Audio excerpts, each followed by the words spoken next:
Hey guys, and welcome to another Escape Wheel watch review. Today we're looking at the Phylida Deep Sea Homage. So this doesn't have an official model number or anything like that, so we're just going to call it the Deep Sea. So you can see here I have a blue to black fade dial. This is the, I guess, James Cameron version.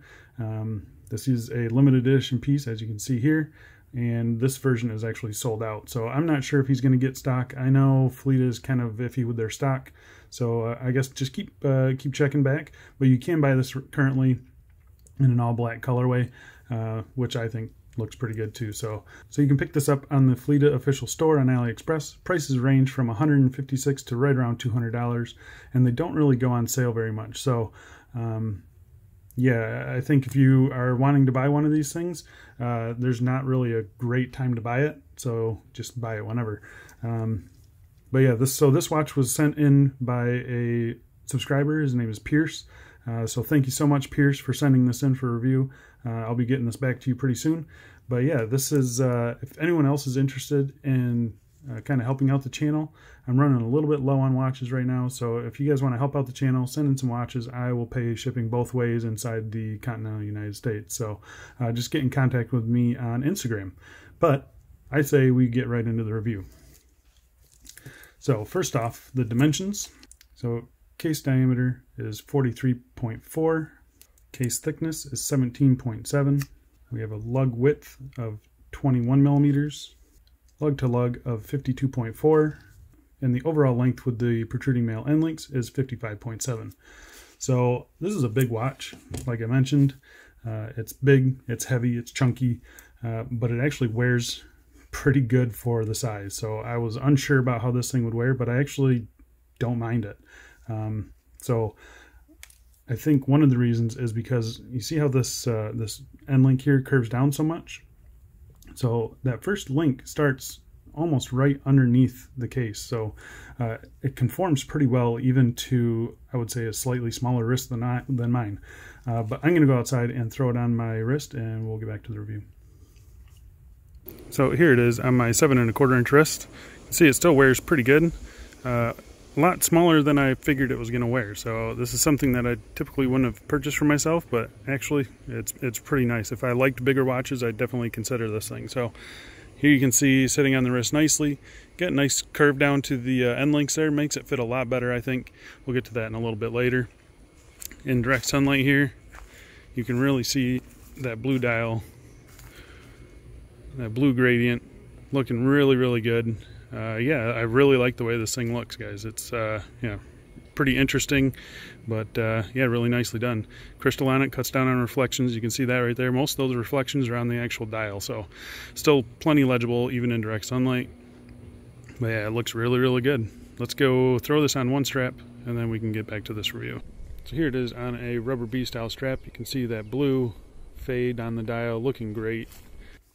So the case finishing on this is done really nice. You can get real close to it, but you got vertical brushing on the top of the lugs, really nicely done. You've got polished sides, polished crown guards, polished crown, unsigned.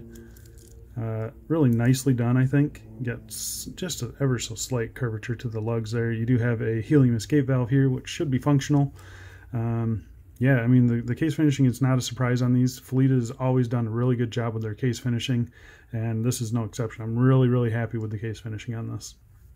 One thing I didn't want to note, the crown guards, they're a little bit more angular than some regular subs. So yeah, I'm not sure if it's like that on the original Rolex, but yeah, it doesn't look bad. It's just something I wanted to point out. And the crown on this thing is nice and big. It's almost 8 millimeters, so really happy with the big crown for the big watch, right? The bezel on this, so the top surface of the bezel, as you can see, it's a mirror polished. Then you've got a circular brushing around the bottom edge of it. All these scallops, nice and deep, tons and tons of grip on this thing. I love the grippiness of this bezel. So the bezel insert on this thing is really nice. It's a ceramic bezel insert. You have a dive time bezel from 0 to 15. You can see the hash marks are just a little bit longer than on the rest of the insert here. And then it's just the typical Submariner layout of the numerals. Really nicely done. All these white markings are BGW9 Lume. And then you do have a Lume pip, which is just applied on the top there. It's nicely centered. looks really good. That Lume pip is not BGW9. That is actually what matches the dial here, and we'll get to that in just a little bit. So overall, the look of the bezel and the feel of the bezel, really, really satisfying. How about the action? Excellent. It's 120 click, unidirectional. There's absolutely no play. It's rock solid. It's nice and ratchety sounding. Yeah, it sounds really, really good. Listen to this.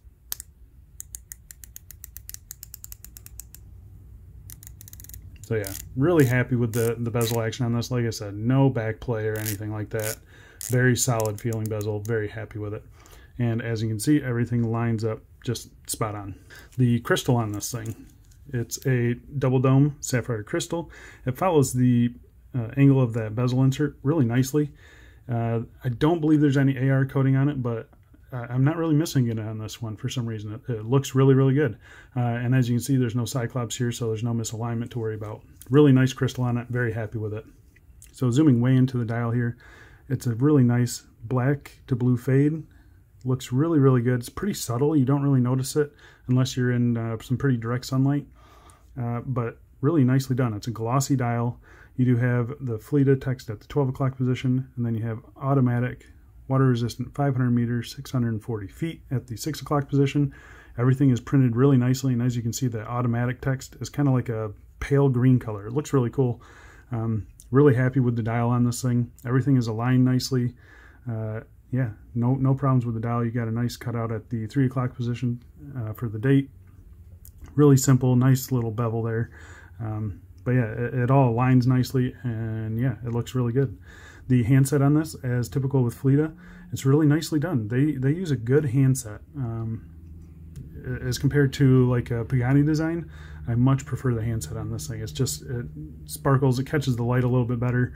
And yeah, just overall, it just looks really, really good. Very happy with the handset on this. And you can see here, you got a really big step out to the bezel, and it has that helium escape valve text, and then limited edition at the 6 o'clock position.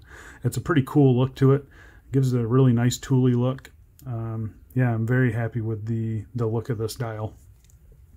And the dial in the hands are using a blue Lume. It's not BGW9 Lume, but I'm going to put up a Lume shot right here.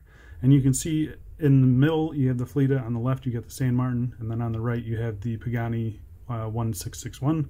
The bezel insert on the Phylida really holds strong. It's comparable to the San Martin Lume, but the Lume on the bezel really fades. Definitely doesn't hold as strong. It's right on par with the Pagani, I think. So I'm more impressed with the insert Lume than I am with the actual dial Lume, and that's a little disappointing. I wish they would just use BGW9 on the whole thing. So let's talk about the movement in this thing. So you have two options. This one is running the Seiko NH35.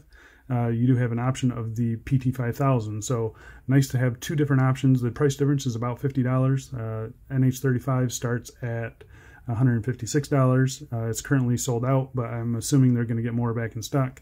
And then the PT5000 is just under $200.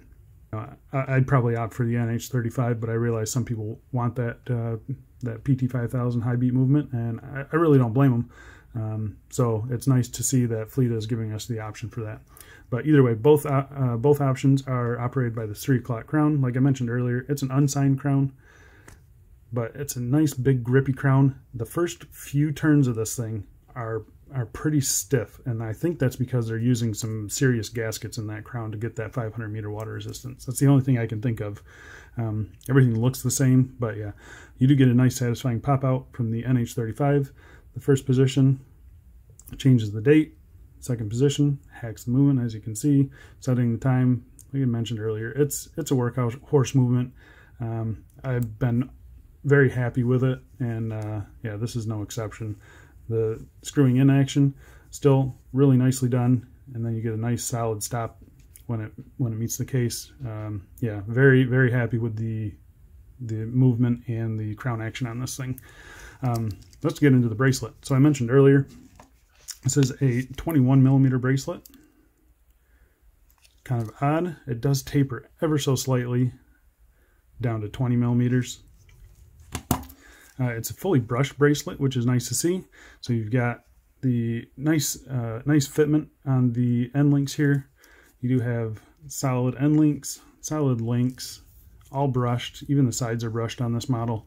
You have the push pins. It's not the pin and collar. It's just kind of that split pin design, which I'm a big fan of. And not quite as good as screws or anything, but I've never had a problem with these ones, so I'm okay with it. The clasp on this, the outer shell is a pressed clasp. It's pretty typical of what you see with some cheaper watches, but the inside of it is fully milled, which is nice to see. And one thing I do like about this is how satisfying the clicks are for this. So just listen to me close this up. Ready? Nice and satisfying there. Nice and satisfying there. So it's a very tool-y feeling clasp for a really big chunky watch. So really nice to see. You do have 3 micro adjusts on the back here. And one thing that I do like is you've got a pretty decent diver's extension, and you might actually use it on this thing. So I'm not going to fault that. I prefer the kind of sweaty day extension on most divers, just because you're usually not going to take them actually diving. This one I think you can actually take diving, so that'll fit over a wetsuit pretty easy. Again, nice satisfying click in there. I mean, this thing is just like a tank. I wish they would use a milled outside, but I'm not really missing it, I guess. I would like to see some Phylida branding on the clasp, though. So overall, I'm pretty happy with the bracelet on this thing. Yeah, really nicely done. The brushing, I think, is done really well. Matches with the case nicely. The contour, it matches the contour of the case really nice. Lots and lots of turn down to that first end link. Overall, very happy with the bracelet on this. Let's talk about any quality control issues. I had none. So as you can see, we got some, perfect alignment on this thing. Everything looks good. The hands all align nicely. The date aligns nicely. No issues with the crown. No issues with the bezel. Yeah, very happy with the overall quality on this piece. So there you go. If you're interested in purchasing this, I'm going to leave a link down in the description. That's to the official Phylida store. I've been very happy with their service. Really nice guy. Yeah, go check them out. If you want to see some more pictures of this, go check out my Instagram. I'm going to leave that down below.